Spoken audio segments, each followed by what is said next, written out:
साथ video conferencing की, जिसके अंदर कैसे हरियाणा प्रदेश में जो 10,000 करोड़ का केंद्र के इस पैकेज के अंदर केवल मात्र फूड प्रोसेसिंग को बढ़ाने के लिए रखा गया है, उसका बेनिफिट हरियाणा के फार्मर्स को कैसे दिया जाए, खास तौर पर हमारे एफपीओज और साथ में जो सप्लाई चेन उसको इंसेंटिव देकर बढ़ाया जाए, जिसका लगभग 35% केंद्र सरकार कॉस्ट बॉर्न करती है और प्रदेश की तरफ से भी जो हमारा एमएसएमई विभाग है वो उसको एक्सपीडिशियस तरीके से प्रोसीड कर मैदान में लेकर आए। उसके साथ HSIDC के जो हमारे इंडस्ट्रियल एरियाज हैं और ख़ास तौर पर जो अनसोल्ड हमारे इस्टेब्लिशमेंट्स के एरियाज हैं उसको कैसे थ्रस्ट के साथ वापस करा जाए। पिछले 4 दिनों के अंदर लगभग 60 बड़ी कंपनीज के साथ हमारी सरकार ने अलग अलग लेवल पर चर्चा भी करी है, जिसके अंदर डेल भी है, जिसके अंदर कोका कोला भी है, और उनके साथ कैसे स्टेट में ट्रेड को बढ़ाया जाए, कैसे उनको हरियाणा की ओर प्रेरित किया जाए, उसके लिए कदम उचित उठाए।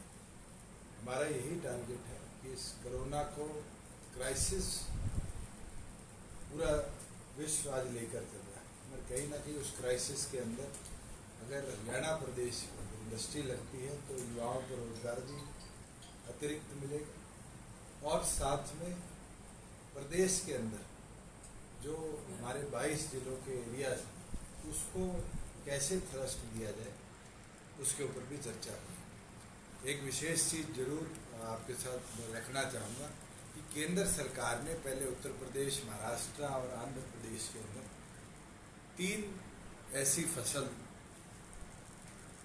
टमाटर की, प्याज की और आलू की, जिसको उन्होंने नाम दिया TOP स्कीम, उसको चलाया है। आज केंद्र सरकार से वीडियो कॉन्फ्रेंसिंग में भी हमने ये आग्रह भी किया है और उनको लिखित तौर पर भी हम भेजेंगे कि हरियाणा के अंदर तीनों TOP के जो है टमाटो, अनियन और पोटैटो, इसके क्लस्टर जोन डिक्लेयर करे जाए, क्योंकि हमारा नॉर्थ हरियाणा जहां आलू की उत्पाद में बहुत बड़ी मात्रा में है, वहीं पलवल हो, मेवात हो, उस एरिया में प्याज भारी मात्रा में किसान लगाते हैं। और तीसरा आपके जो दादरी भिवानी का एरिया है वहाँ टमाटर का उत्पाद बहुत ज़्यादा है। अगर इसके अंदर केंद्र का सपोर्ट मिलेगा तो मैं ये मानता हूँ कि ये TOP जो स्कीम है हरियाणा भी अधिकतर उसका लाभ ले पाएगा। से क्या फायदा होगा? इसके अंदर एडिशनल ग्रांट इन एड केंद्र सरकार प्रदेश सरकारों को देती है, जिसके अंदर स्पेसिफिकली इनके उत्पाद, इनके स्टोरेज के लिए कोल्ड स्टोरेज लगाना और साथ में इनको कैसे मार्केट के अंदर फिनिश्ड प्रोडक्ट या रॉ प्रोडक्ट के तौर पे भेजा जाए, farmer to supply chain to अपने कंज्यूमर जो पूरा है उसकी चेन बनाने से लेकर उसको आगे फूड सिक्योरिटी एस्पेक्ट से भी देखते हुए केंद्र सरकार ने अभी तक 3 ही राज्य चुने थे और हमने उनसे आग्रह किया है, क्योंकि आज इस क्राइसिस सिचुएशन में हरियाणा भी क्रॉप डाइवर्सिफिकेशन की ओर जहाँ जा रहा है उसके अंदर हमारे 3 अगर TOP के तीनों क्लस्टर अप्रूव होते हैं तो मैं मानता हूँ हमारे फार्मर्स को बहुत बड़ा उसमें फायदा मिलेगा। तीसरा महाराष्ट्र।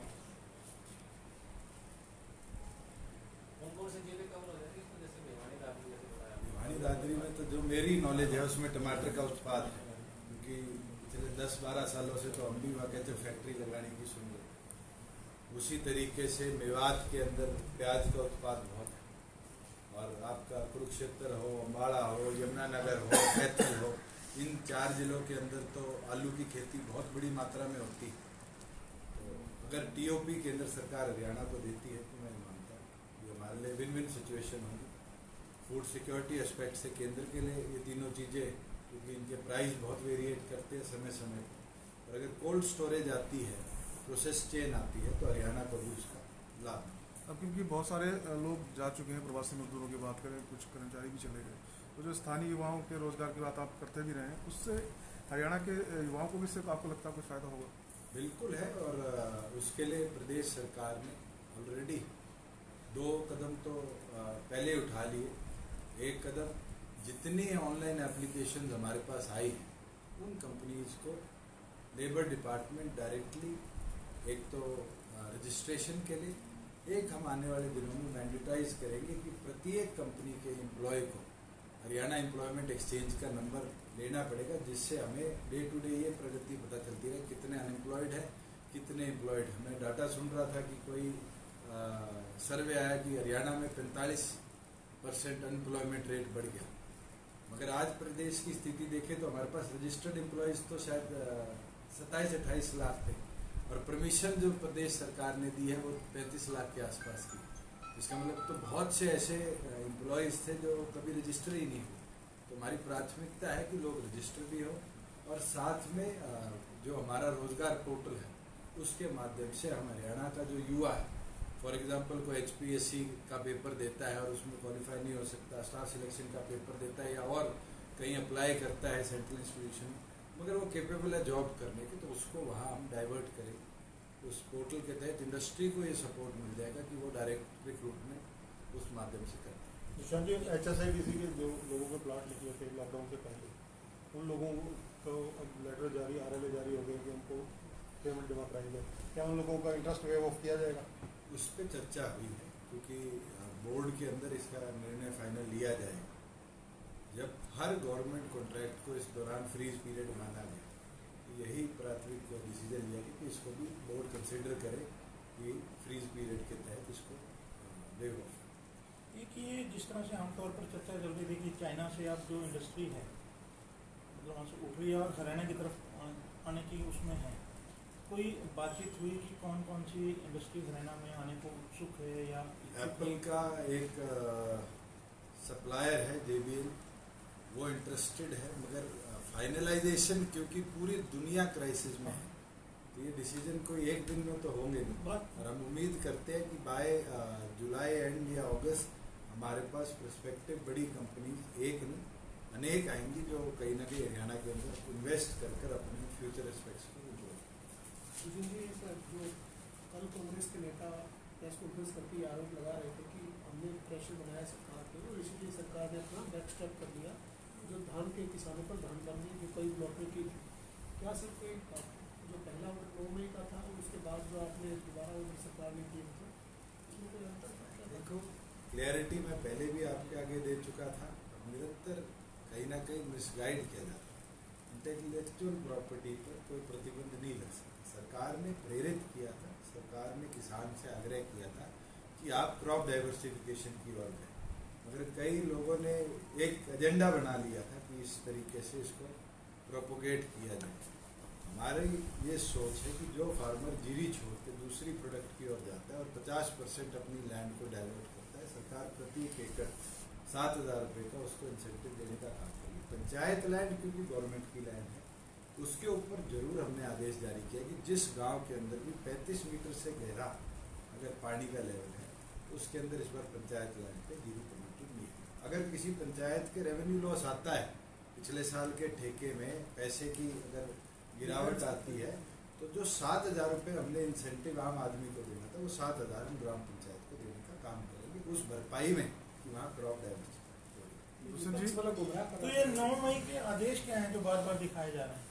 आपने कांग्रेस के नेताओं की तरफ से मुख्यमंत्री जी की एडवर्टाइजमेंट भी देखी होगी, तो उसके अंदर पूर्ण प्रतिबंध 2 ही चीज़ों पर। उसके बाद हमने आग्रह फार्मर से किया था कि वो डाइवर्सिफिकेशन कर दें। भूषण जी, कल जो गृह मंत्री हैं देश के, उन्होंने सभी राज्यों से बात की, मुख्यमंत्रियों से, क्योंकि 5वां चरण शुरू होगा या नहीं इस पर संशय है, तो हरियाणा का क्या पक्ष है सर? क्या आपने आग्रह किया है केंद्र से, और क्या आप चाहते हैं कि आगे क्या होना चाहिए 31 में? देखिए, जहाँ केंद्र के एक्शंस की बात है, धीरे धीरे सामान्य तौर पर जिंदगी आने लगी है, जहाज भी उड़ने लगी, ट्रेनें भी चलने लगी, मगर लिमिटेशन इस कोरोना की लड़ाई के अंदर प्रत्येक प्रदेश के आगे। और जिस तरह का आउटब्रेक दिल्ली में हुआ, 1,000 केस एक दिन में आना, और सामान जो हमारा बॉर्डर है सीमांत एरिया के अंदर, उस एरिया में भी अब आपने देखा गुड़गांव में किस तरीके से कल केस बढ़े, तो एक रिस्क फैक्टर तो बढ़ रहा है। मगर हम कितना प्रिपेयर्ड हैं, हम कितने अच्छी तरीके से इस लड़ाई को लड़ रहे हैं। मुझे लगता है 2 महीने के अंदर प्रत्येक प्रदेश की सरकार ने भी और केंद्र ने भी अपने आप को गेयर अप किया है। हमें ये मानकर चलना पड़ेगा नंबर ऑफ केसेस और इंक्रीज होंगे, मल्टीप्लाई भी होंगे, मगर जो सिम्टम्स हैं या जिस तरह के और देशों के अंदर मोर्टेलिटी रेट आ रहा है, मुझे लगता है इंडिया अभी बेटर है। मगर ये तो ऊपर वाले से दुआ कर सकते हैं कि इस महामारी के अंदर कहीं ना कहीं हमें बचाव हो।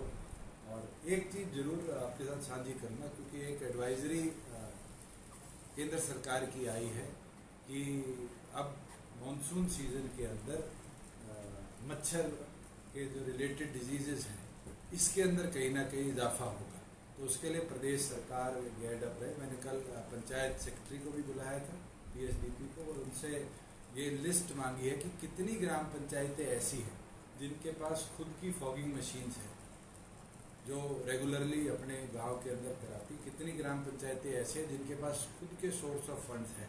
अगर किसी ग्राम पंचायत के पास सोर्स ऑफ फंड्स नहीं रहेंगे तो आने वाले दिनों में हम अपनी ओर से भी, जैसे हमने सैनिटाइजेशन के लिए फंड दिए थे, उस तरीके से पंचायतों में फॉगिंग मशीन्स उपलब्ध हों, जिससे गांव लेवल पर इस महामारी के बीच में ये मस्कीटो प्रोन बीमारियों से बचाव मिल जाए, उसका हम कदम उठाने का काम। नहीं तो लॉकडाउन बढ़ना चाहिए या नहीं, आप क्या मांग करेंगे केंद्र से? आप मैं क्या तो ये चाहते हैं? मानता हूँ जिस तरीके से हमने जिले खोले हैं, जिस तरीके से हमने इंडस्ट्री को खोला है पूरी तौर पर, जिस तरीके से अब आपके रेस्टोरेंट्स वगैरह केंद्र सरकार ने परमिट किए, आपको ज़िंदगी को सामान्य तौर पर कॉलेजेस को भी, स्कूल्स को भी खोलना पड़ेगा, मगर फेस्ड मैनर में कैसे चलाया जाए। आप 1 से 5वीं तक के बच्चों को नहीं बुलाएंगे, ये तो मुझे लगता है पैन इंडिया डिसीजन होगा। प्रत्येक सरकार ने अपनी ओर से केंद्र को सुझाव भेजे हैं और उम्मीद करते हैं कि आज 28 है, 2 दिन के अंदर अंदर MHA अपनी फ्रेश गाइडलाइंस दे, जिससे कहीं ना कहीं जो समस्या इंटर बॉर्डर मूवमेंट की आ रही है, अभी भी लोग बहुत से विदेशों में फंसे हुए हैं, जो प्रदेश सरकारों से रिक्वेस्ट करें और उनको लाने की है। कहीं ना कहीं जब तक इंटरनेशनल ट्रांसपोर्ट सामान्य तौर पर नहीं खुलेगा, बहुत से ऐसे लोग हैं जो दूसरे देशों में स्टूडेंट्स हैं और फंसे हुए हैं, वो वापस नहीं आ पाएंगे। तो केंद्र अपने प्रयास मुझे लगता है कर रही है, मगर हमें जॉइंटली एक देश की तरह इस महामारी में लड़ाई। सर रेवेन्यू जो है 2 महीने से रेवेन्यू जो वो काफ़ी बंद रहा है, तो अब क्या स्थिति थोड़ी अच्छी पटरी पे आ जो रेवेन्यू के एस्पेक्ट की बात है, जो मेरे पास कल शाम का डाटा है, जी जैसे पहले एवरेजली 5-6 करोड़ रुपया रजिस्ट्रेशन का आता था जी डेली रिसीट्स के अंदर, वो अब 13-14 के बीच में पहुंचा है। इसका मतलब लोग सामान्य तौर पर दफ्तरों में आने लगे। मगर आपको ये मानना पड़ेगा किसी भी प्रदेश के अंदर, अगर मैं हरियाणा भी कोट करूँ तो हमारा GST शायद 40% आया है, उसके अंदर भी एक IOCL का जो क्योंकि क्वार्टरली इनपुट आता था वो बहुत बड़ा चल। उसी तरीके से अगर हम ट्रांसपोर्ट की रिसीट्स की बात करें तो नेगेटिव है, बहुत कम रोडवेज की बसें चली है। अगर हम माइनिंग की बात करें तो अभी तक माइनिंग पूरी तौर पर चली नहीं, और चलेगी भी तो भी आगे कंस्ट्रक्शन अगर फुल फ्लैज चलेगी तभी यूटिलाइजेशन रिसीट्स आएंगी। उसी तरीके से जो और है हमारे इंडस्ट्रीज जिनकी तरफ से रेवेन्यू आता था स्टेट को, वो रुका हुआ है। और मैं ये भी कोट कर सकता हूँ कि एक्साइज का जो रेवेन्यू हमें अप्रैल में आता था, क्योंकि अप्रैल लॉकडाउन में था, वो भी नील था। मार्च के अंदर हम 31 तक कितना ले पाएंगे, उसको पिछले साल के अप्रैल से जब कंपेयर करेंगे तब डाटा जरूर हमारे सामने आएगा कि 80% आया है, 90% आया, 110% आया है। ये जो आपने एग्रो MSME की बात की, इसको लेकर मीटिंग बुलाई गई थी, कल भी बात हुई। जब बेसिक एक फसल है किसान की, वो अगर इस तरीके के प्रोजेक्ट आएंगे कितना फायदा, क्योंकि बहुत सारी कंपनी उसके अंदर फिर इन्वॉल्व हो जाएंगे रूरल एरिया। मैं तो आपको एक एग्जांपल दे सकता हूँ किन्नू का। किन्नू जो आज 17 से लेके 22 रुपए तक जाता है, वही विदेशों के अंदर 100 रुपये 90 रुपए के रेट पर बिकता है। लोग हमारे यहाँ अगर अच्छे वैक्सीन प्लांट लगाएंगे, अच्छी पैकेजिंग कर साथ के साथ उनको एक्सपोर्ट कर पाएंगे, तो कहीं ना कहीं फार्मर का 16-17 रुपये का 25 रुपये 20-30 रुपये तक पहुँच जाएगा। तो उसको इंसेंटिव मिलेगा। आज टमाटर है जिसकी शेल्फ लाइफ आपकी 3 दिन है, अगर उसको प्रॉपर ग्रेडिंग, उसकी प्रॉपर स्टोरेज हो जाएगी, तो अगर वो 2 हफ्ते भी रुकता है तो कहीं ना कहीं फार्मर को एक सपोर्ट मिलता है कि वो मंडी से किस दिन ले जाकर अपनी क्रॉप बेचना चाहता है। आपने शाहबाद बेल्ट के अंदर आज मैं देख रहा था, कम से कम हमारे पास 8,000 ऐसे यूनिट्स हैं फूड प्रोसेसिंग के, छोटे बड़े, जिसमें राइस मिल से लेकर कोल्ड स्टोरेज और अलग अलग चीज़ें हरियाणा के अंदर।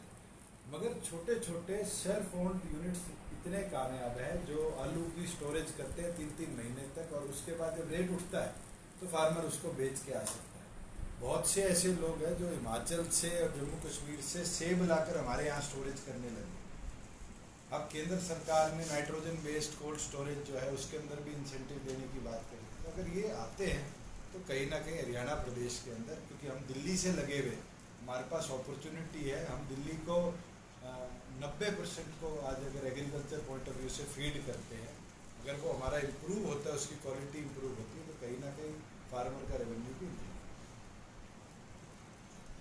है। ठीक है।